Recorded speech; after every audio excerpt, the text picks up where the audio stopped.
Sir కొంచెం ఇక్కడ ఎవరి పరిస్థితి చూడండి, మా పరిస్థితి చూడండి, మా పిల్లల పరిస్థితి చూడండి. ఇప్పుడు అక్కడ కడుతున్నారు, అక్కడ నుంచి ఇప్పుడే ఇక్కడ కట్టించేస్తే మాకు కూడా ఇబ్బంది ఉండదు.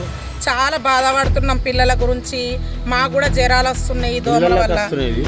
ఈ నీళ్ళు మొత్తం ఇంట్లోకి కూడా వస్తున్నాయి. వర్షాకాలము ఇంట్లో మొత్తం నిండిపోతున్నాయి. మీకు దండం పెడుతున్నా, ఈ మోర కూడా కట్టేయరు సార్, మీకు దండం పెడుతున్నా సార్. వినయరెడ్డి సార్ కొంచెం చూడండి మీరే. ఇక ఇక్కడ మా పిల్లలకు బాగా జ్వరాలు వస్తున్నాయి. అయితే అన్నకల్లా కడుతున్నారు కానీ ఇక్కడ సైడ్ అయితే కడతలేరు. ఇక్కడ కట్టిండ్రు కానీ ఇక్కడ సైడ్ రాలేరు, చేయలేరు. అయితే పిల్లలకు బాగా జ్వరాలు వస్తున్నాయి. ఇటు చూడుండ్రి గట్టెర్లు ఎట్లున్నాయో ఏం కథనో చూడుండ్రి. పిల్లలకు బాగా జ్వరాలు వస్తున్నాయి. ఇక్కడ దయచేసి ఎట్లన్నా కట్టుండ్రి, కొద్దిగా దయచేసి ఎట్లన్నా చూడుండ్రి. ఇక్కడ పిల్లలకు బాగా ఇదైపోతున్నాయి, జ్వరాలు వచ్చుకుంటా దావమల్లా తీసుకెళ్తున్నాం. ఇవి గట్టెర్లు చూడుండ్రి. సరే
చూడండి. ఆర్మూర్ పట్టణ కేంద్రంలోని 26వ వార్డు శ్రామిక నగర్లో ఉన్నటువంటి పరిస్థితి ఇది. చూడండి, గతంలో పాలించిన బీఆర్ఎస్ కౌన్సిలర్లకు కూడా ఈ విషయం తెలుసు. మాజీ కౌన్సిలర్లు అందరికీ తెలిసినా కూడా పట్టించుకున్న పాపాన పోలేదు. ఇప్పుడు 36 వార్డులలో పనులు జరుగుతున్నాయి, కానీ ఇదే 26 వార్డులో ఈ పని మాత్రం ఎవ్వరు కూడా పట్టించుకున్న పాపాన పోలేదు. ప్రజలు అడుగుతున్నారు, కాలనీ వాసులు బాధపడుతున్నారు. ఈ ఎలక్షన్ మూమెంట్లో అన్ని వార్డులలో పనులు జరుగుతున్నాయి, కానీ ఇక్కడ మాత్రం డ్రైనేజీ వ్యవస్థ ఘోరంగా ఉందని చెప్పాలి.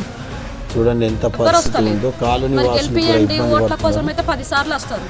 ఓట్ల కోసం వచ్చినప్పుడేమో ఓట్లు వేయండి అని అన్నప్పుడేమో వచ్చి మాకు ఓట్లు వేయండి అని చెప్పి మాట్లాడతారు. కానీ ఓట్లు వేసిన తర్వాత గెలిచిన తర్వాత ఇక్కడ ఎవ్వరు వచ్చి కూడా మాట్లాడేటోళ్ళు లేరు, పట్టించుకునే వాళ్ళే లేరు. పైసలు వచ్చినాయి రోడ్ల కోసం, డ్రైనేజీల కోసం పైసలు వచ్చినాక నిధులు కేటాయించిన తర్వాత కూడా రోడ్లు వేయకపోవడం ఏంది అంటే ఇప్పుడు